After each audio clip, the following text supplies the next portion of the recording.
அனைவருக்கும் வணக்கம்.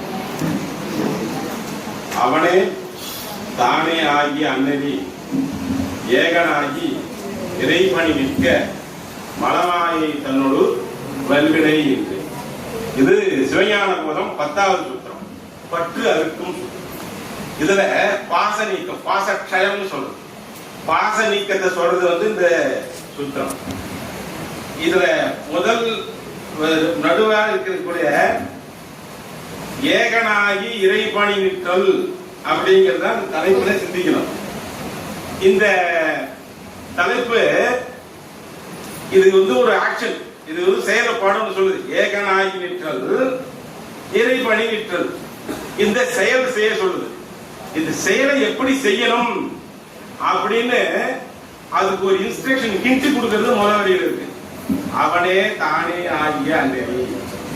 சரி, இந்த இன்ஸ்ட்ரக்ஷனை ஃபாலோ பண்ணி நாம ஏகனாகி இறைபணி இருந்தா என்ன நடக்கும்? ரிசல்ட் என்ன? அதுதான் கடைசி வரி மலமாயி தன்னோடு வல்வினை என்று. இதான் பற்று அறுக்கக்கூடியது, ஆனால் பாசங்களை நீக்கக்கூடியதான சூத்திரம் 10வது சூத்திரம். திருமந்திரத்துக்கும் 10வது திருமுறை பற்று அறுக்கும் திருமுறை இருக்கு. இது எப்படி பண்றது? இப்போ ஏகனாகி இறைபணி நிற்றல். அப்ப ஏகனாதல்னா என்ன, இறைபணி நிற்றல்னா என்ன? அப்போ ஏகனாதல் அப்படின்னா ஏகன் அநேகன் எல்லாருக்கும் தெரியும். ஏகன் அப்படின்னா இறைவன் ஒருவனே, பதி ஒருவனே. அப்போ ஏகனாகின்னு சொல்லி இப்போ சொல்றது எந்த யார சொல்றாருன்னா ஜீவாத்மாவை, இறைவன் நம்ம உயிர்களை சொல்றாரு. எப்படி ஆக முடியும்? அதுக்கு முதல்வர்களாகவே சொல்லிட்டார். போன பேச்சுல 2வது சூத்திர அத்வைதம் பேசினாங்க. இப்ப ஏகனாதல், ஏகன்னா ஒன்று, ஏகனாதல்னா ஒன்றாதல். ஒன்றி இருந்து நினைமென்கள் உண்தமக்கு உணமில்லை அப்படி சொல்ற. அப்போ ஒன்றி இருந்து நினைமென்கள் எப்படி ஒன்றுவது? அறிவு, அறிபவன், அறியப்படும் பொருள். திருப்புடி வழிபடுபவன், வழிபடப்படும் பொருள், வழிபாடு. இந்த திருவருட் பயன் 79 சொல்றார் மூன்றாய தன்மை. அப்ப இந்த 3 தன்மைகளையும் விட்டு இப்ப அறிபவன், நான் அறிகிறேன், நான் பேசுகிறேன், நான் கேட்கிறேன், தன்முனை ஆணவம், நான் நான் நான்.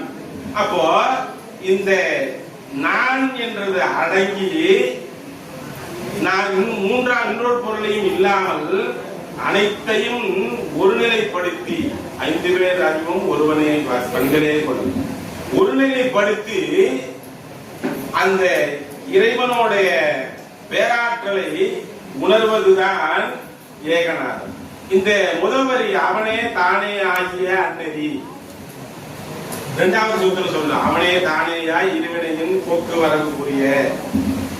அவனேயாய், தானேயாய், அவனே தானேயாய், ஒன்றாய் உடனாய் வேற. இறைவனோட எப்படி ஒன்றாய் அத்வைதம் சொன்னாங்க இல்லையா? இந்த அத்வைதம்ங்கிறது சிவஞான சுவாமிகள் ஒரு 14 உதாரணம் சொல்றாரு. ஏன்னா இது ஞான நிலை. இது ஞானத்துல அந்த நம்ம உள்ளுக்குள்ள நடக்கிற விஷயங்கள் சட்டுன்னு வெளியில வார்த்தையில சொல்ல முடியாது, புரியாது. அது சொல்றதுக்கு சில உலகியல் உதாரணங்கள் தேவை. அதுதான் அத்வைதத்துல சொல்லுவாங்க. இந்த குடாகாசம், குடத்தை உடைத்தா அந்த ஆகாயம் பறவெளியோடு இணைவது, நீரும் உப்பும் போல, இன்னும் பலவிதமான உதாரணங்கள் சொல்றாரு சிவஞான முனிவர். அதை விரிவா விளக்கிறார். நம்ம சிந்திநாதையர் ஒரு சிவஞான போதவசானத்தில் விரிவா விளக்கிறார். ஆனா இது எல்லாம் தான், இதெல்லாம் இல்லை என்று மெய்கண்டார் விளக்கி என்ன சொல்றாருன்னா, அவனே, அவனேங்கிறது தமிழ் தேற்ற ஏகாரம்னு. தானே ஆகிய அவனே என்பது பிரிநிலை ஏகாரம், தானே என்பது தேற்ற ஏகாரம்.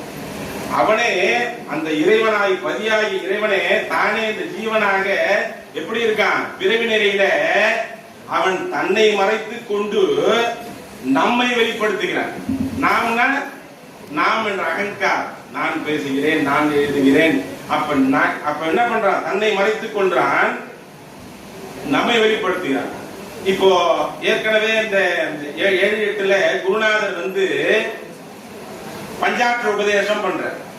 அந்த பஞ்சாட்சர உபதேசம் கேட்டு அந்த மந்திரத்தை ஜெபிக்க ஜெபிக்க ஜெபிக்க எப்படி தயிர் கடைய உள்ளே கண்ணுக்கு மறைவாக இருந்ததான வெண்ணையானது மேலே திரண்டு மேலே வருகிறதோ அது போல நம்ம உள்ளத்துக்குள்ள இருந்தான் தன்னை மறைத்து கொண்டிருந்தான் இல்லையா, உடலும் உயிரும் போல அத்வைதமாய் அவன் என்ன பண்றான், அந்த பஞ்சாட்சர ஜபத்தை ஜெபிக்க ஜெபிக்க மேல வந்துடுறான். மேல வந்து தன்னுடைய பெரு வியாபகத்துக்குள்ள இது பார்க்கும்போது அந்த ஜீவன் உயிர் என்ன நினைக்குதுன்னா, இவ்வளவு பெரிய நம்ம ஒன்றுமில்லை, அதற்குள்ளே வியாபியமாய் அடங்கி விடுகிறது.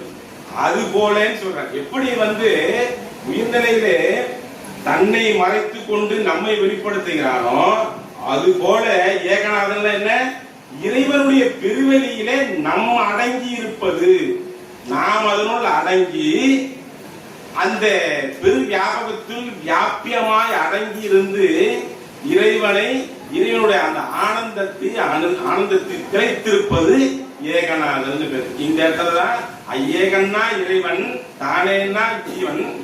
அந்த பெரு சங்கரத்தை சொன்ன ரெண்டு ஒண்ணுன்னு சொல்றோம். அந்த பெரு வியாபகத்துக்குள்ள நம்ம போய் அந்த அடங்கி அதுக்குள்ளே இந்த அடங்கிய நிறைவாய் இருப்பது ஏகநாதன் பேர். இந்த ஏகநாதன் இதுதான் ஏகநாதன். யான் எனது எனும் செருக்கு அறுப்பான் வானோருக்கு மேலாய உலகம் புகும்னு வள்ளுவர் சொல்றார். அதுல வந்து ஆணவம் கண்மம் ஆய், இந்த ஆணவத்தை யான் எனது செருக்கு போகணும்னா என்ன பண்ணணும்னு அப்படி சொல்லல. அறுப்பான் மேல வானோருக்குன்னா சொர்க்கத்துக்கு மேல என்ன, அதான் எல்லாம் சைவ சித்தாந்தம் தான் திருக்குறள்னு சொன்னாங்க இல்லையா, அது சிவலோகம்னு பேர். வானோருக்கு மேலாய உலகம், வானோருக்கு உயர்ந்த உலகம் போகும். அப்ப அந்த குறள்ல வந்து அவர் என்னன்னு சொல்லல, எதுன்னு சொல்ல எப்படின்னு சொல்லல.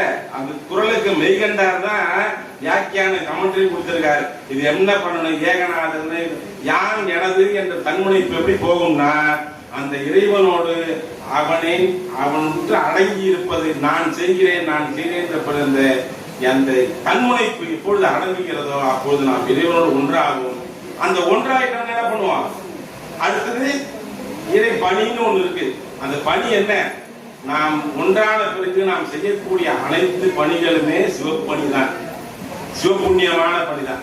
நாம் எதை செய்தாலும் இறை அர்ப்பணமாக, ஈஸ்வரார்ப்பணமாக, சிவார்ப்பணமாக செய்யற பணி எல்லாமே இறைபணி.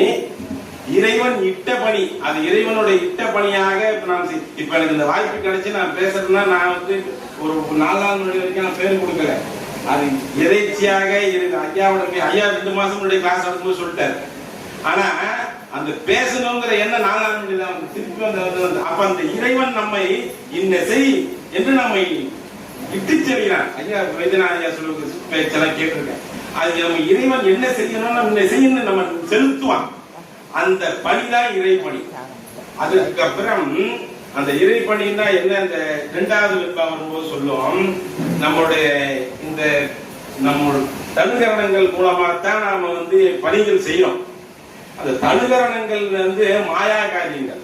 அப்போ அந்த இறை அனுபவத்துல ஏகனாகி ஒன்னா இருக்கும் போது அந்த இறை அனுபவத்திலே நாம் திளைத்திருக்கிறோம் இல்லையா, அது இதுதான் நான் பேசிட்டு இருக்கோம், கேட்டுட்டு இருக்கிறது வேற தானே, சும்மா சொல்ல முடியாதுல்ல.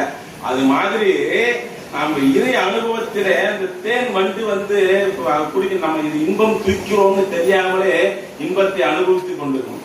அது மாதிரி அந்த இறை அனுபவத்திலேயே ஆழ்ந்து இருப்பது, அதுதான் இறை பணி. 2வது சூத்திரத்துல 2வது வெண்பால சொல்றாங்க, எல்லா அனைத்து இந்திரியங்களும், ஞானேந்திரியங்கள், கர்மேந்திரியங்கள் அனைத்தும் செயலை விட்டு அந்த இறைவனோடு ஒன்றி அந்த இறைவனிடத்திலேயே ஆழ்ந்து இருந்து அந்த இறைவனோட அனுபவத்தை வித்துக் கொண்டிருப்பதுதான் இறைப்பணி நிற்றல்.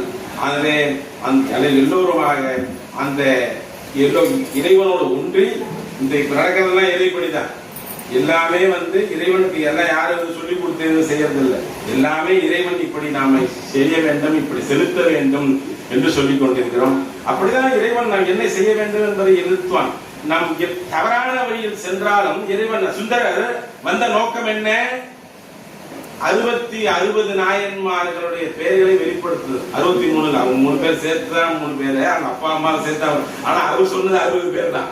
அது வெளிப்படுத்தத வந்த இவர் என்ன பண்ண, அவரோட கல்யாணம் பண்ண போன பகவான் என்ன பண்ண, இறைவன் டேக் டைவர்ஷன் போடுங்க இங்க போட்டு இறைவன் உணர்த்துவான் அந்த பணி நமக்கு என்ன இட்ட பணி நமக்கு என்னன்னு சொல்லி கொண்டு வருவான். அப்ப சமணத்துக்கு போனார். அவர் என்ன பண்ண, சூளையை கொடுத்தார். அவரை கொண்டு வந்து சொன்னார், சூளை கொடுத்தார், ஓலை கொடுத்தார், தாலை கொடுத்தாருன்னு அவன் டேக் டைவர்ஷன் போட்டுருவான். எங்க பண்ணாலும் உனக்கு அந்த இது வந்ததுன்னு சொன்னாக்க இறைவன் நம்மை சரியான வழியிலே செலுத்துவான். எனவே எல்லோருமாக நாம் குருநாதர், அருமையான குருநாதர், நாம் எல்லோரும் நாம் பஞ்சாட்சரத்தை ஜெபிக்க இப்ப தெரியாது நம்ம எப்படி சொல்றதுன்னா கண்ணுக்கு ஞான விஷயங்கள் ஒவ்வொருவருக்கும் தனி, ஒவ்வொருத்தருக்கும் ஒரு விதமான அனுபவம் இருக்கும். வெளியில சொல்ல முடியாது. வாயில ஸ்வீட் சாப்பிட்டு இருக்கோம், ஒரே ஸ்வீட் தான் ஒரு விதமா இருக்கும். வாயில வச்சு எப்படி இருக்குன்னு சொல்லுங்க, வீட்டுல எல்லாம் சொல்லுவாங்க, ஸ்வீட் பண்ணிருக்கேன் புதுசா சாப்பிட்டு பாருங்கன்னு சொல்லுவாங்க. எப்படி இப்ப வாயில போட்ட எப்படி நீங்க இப்படி சொல்ல முடியும், முடிச்சாதான் சொல்ல முடியும். அப்படியே அதே ஒரே ஸ்வீட்டை 2-3 பேர் கொடுத்து எப்படி இருக்கு சொன்னாரு, ஒவ்வொருத்தரும் ஒரு விதம் சொல்லுவோம். அனுபவங்கள் ஒவ்வொருத்தர் சாதாரண உலகில் இருக்க சாப்பாட்டுக்கு ஒவ்வொருத்தருக்கு ஒரே பொருள் பலவிதமான டேஸ்ட் கொடுக்கும்னு சொன்னா, இறை அனுபவம் இறைவன் ஒவ்வொருவருக்கும் ஒவ்வொரு விதமான அனுபவத்தை கொடுப்பான். அந்த அனுபவம் ஒவ்வொரு விதமா இருக்கும் போது அதை சொல்ல முடியாது. அது பையில பஞ்சாட்சரத்தை ஜபம் பையில எப்படி தயிர் வருவது போல மேலே வரும். எல்லோரும் அந்த சிவானந்த பெருவாழ்வு பெற்று பேரானந்த பெருவாழ்வு என்று சொல்லி இந்த வாய்ப்பளித்த குருநாதர்களுக்கும் ஐயா வைத்தியநாத ஈசான ஐயா அவர்களுக்கும் எல்லோருக்கும் நன்றி கூறி விடைபெறுகிறேன். நன்றி.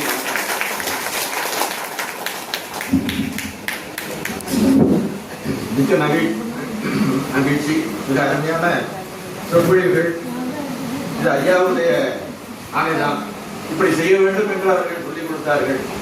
10-14 சாத்திரங்களிலே 10 தலைப்பு அருமையான தலைப்புகளாக இப்படியெல்லாம் செய்ய வேண்டும் என்று நினைக்கவில்லை. ஆனால் அது வழிநடத்தியது என்பது உண்மை. 10 தலைப்புகளிலே வேறு ஆகமத்தை சிவபிரகாசம் என்ற நூல், சமய சைவ சமய வரலாறு,